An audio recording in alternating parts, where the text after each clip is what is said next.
Brandon Straka was a lifelong Democrat who decided in 2017 that he just didn't like what the party was turning into, and he couldn't stay silent about it anymore. So his walkaway group had more than 500,000 supporters on Facebook alone.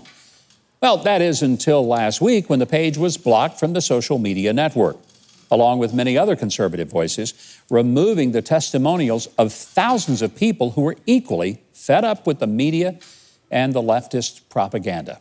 So to talk with us about what he's doing about this wave of censorship, Brandon Straka. Brandon, welcome back. It's good to have you back. Good to be back.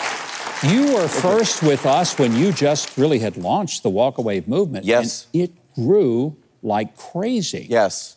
And it may shock you, but we actually doubled in size over 2020. This amazing thing happens when you shut down the economy, when you prevent people from being able to work, when you allow people to go out and riot and smash windows and burn neighborhoods. People don't like it. They really don't, do they? Yeah, it's weird. And so hundreds of thousands of more people joined our group just in 2020 alone. I have so admired what you're doing because you've taken a big risk personally and professionally, because a lot of people were really, really mad at you because you had the audacity to say, hey, there's something not quite right about the left's agenda. Right. And I thought it was brilliant. You said, I'm walking away. Yes. I'm going to be my own person, think for myself. Well, a lot of those people are celebrating now that, that I'm being deplatformed or that I'm being silenced in a way. And it's a very peculiar time, I think, that we live in when people allow their hatred for somebody based off a different political ideology to infringe upon our freedoms. Yeah. That it's like, what means more to you, hating me or having the freedom of speech in this country? Because I don't want to shut anyone down. Even the people who are celebrating me being shut down, I will fight for their right to speak. See, because I think everyone should be able to speak in this country. I think that's exactly what America's supposed to be about. Yeah. Couldn't agree more. So walk us through what happened. You're moving along with your organization. You're getting thousands and thousands of people who agree with you and become part of it. Then what happens all of a sudden? Well, last week I woke up and one of my employees called me and she said, the group is down and I've been banned from Facebook. I thought, huh? So I tried to get on Facebook myself and discovered I was banned. Almost simultaneously, my phone started blowing up with text messages and phone calls from employees, volunteers, all saying, we've been banned from Facebook, what's going on? So we've still gotten no explanation as to what it is that we did or what the offensive post was or anything like that. We've gotten no explanation whatsoever, but they banned me, they banned my employees, they banned my volunteers. And I want to make clear, some of these people are just contractors. Yeah. Now, this may be hard for some people to remember, but there used to be a time when people just did their job and they didn't ask, who did you vote for before deciding whether or not they'd work with you. Well, there's still people like that in the world. So, I mean, I have videographers, I have merch managers, people who I'm just one of many of their clients. They've been banned. So they now can't do business with their other clients on Facebook just because of their association with me. See, that is like second-degree punishment of people who have nothing to do with you.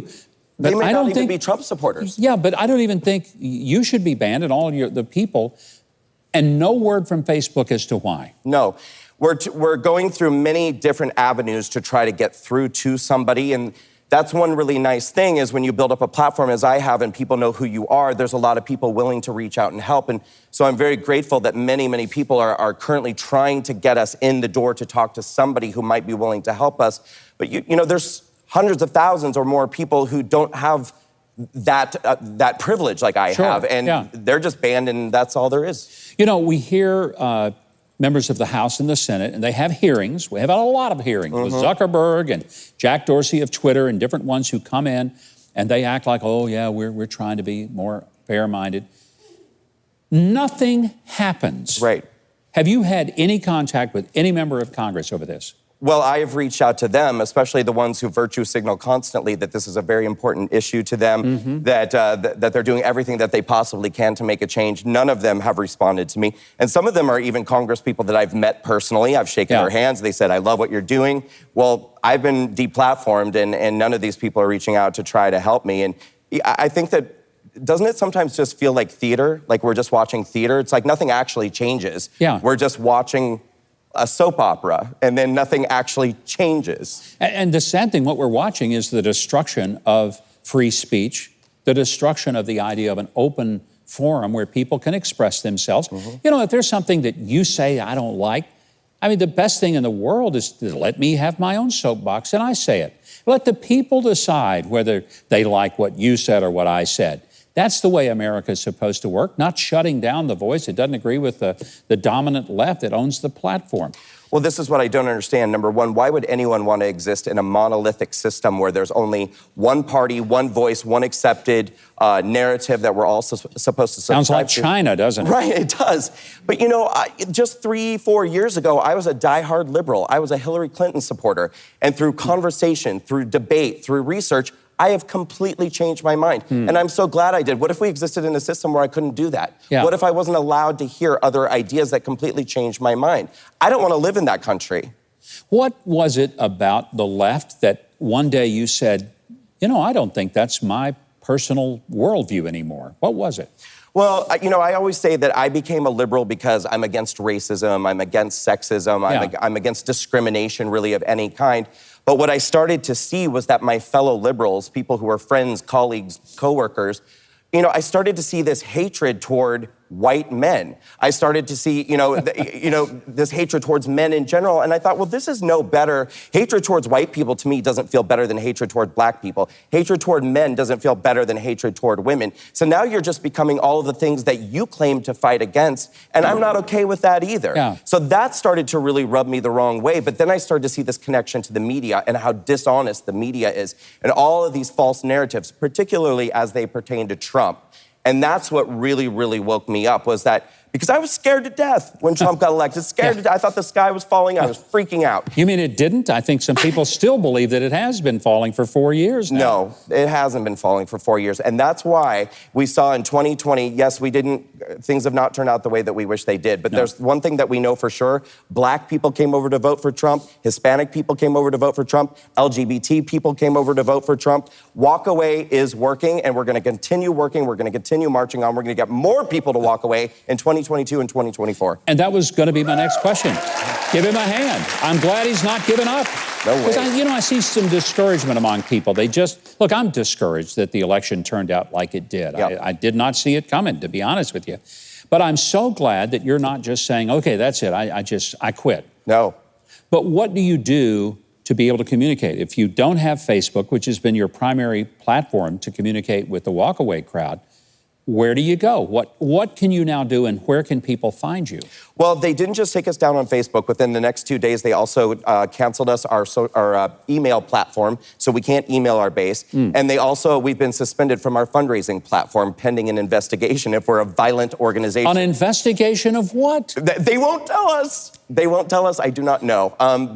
So in the meantime, what we're doing is we're trying to connect with more conservative-minded platforms that are not going to discriminate against us and are not going to cancel us for having our own opinions and our own point of view.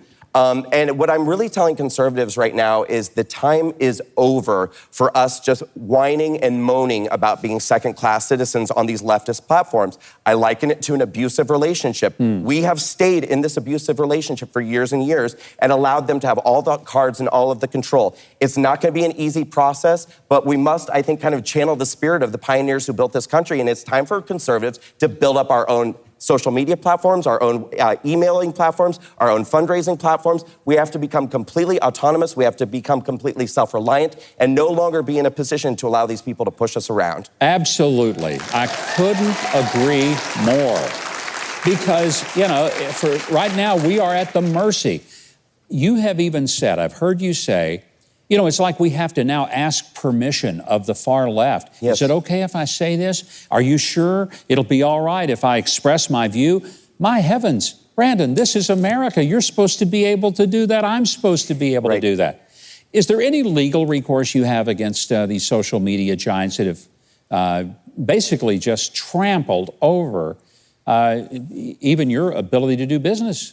I don't feel like there probably is, because at the end of the day, they're going to hide behind being private companies. And you know what? I don't even say that, because I actually I believe in private companies having the right to make their own rules and do what they want to do. So once again, this speaks to what I'm saying. We have to get our own private companies where we're safe to say what we want to do and do what we want to do. I don't know that I have legal recourse, and I don't know that it would be worth it to me to pursue it. What I would rather do instead is, use that time, that energy, and that money to create platforms that work for conservatives. Well, you have done a magnificent job. Before I let you go, just a very quick, got about 20 seconds left. Are you seeing more and more people who have been on the left who are waking up and realizing that they're being stifled and that their views are not being respected? What the left is doing right now in this mass tech purge is going to backfire spectacularly. If I had a group right now, we'd be up to 1 million followers because this is going to wake so many people up. And if I may quickly say, for people who want to continue to support the work that we're doing, go to walkawaycampaign.com and, just follow us, donate, do whatever you can because we're going to rebuild from the ground up bigger and better than ever before. Brandon, I respect you more than I can possibly express. It is an honor to have you back. Thank you. Love being back. We'll be keeping up with what's going on. Thank you, sir. Well, for now, you can still follow Brandon on Twitter. We don't know how long that's going to last. And if you want to keep up with Walkaway, you can find their group on Clout Hub. It's on your screen. Also, sign up for updates at walkawaycampaign.com. That's walkawaycampaign.com.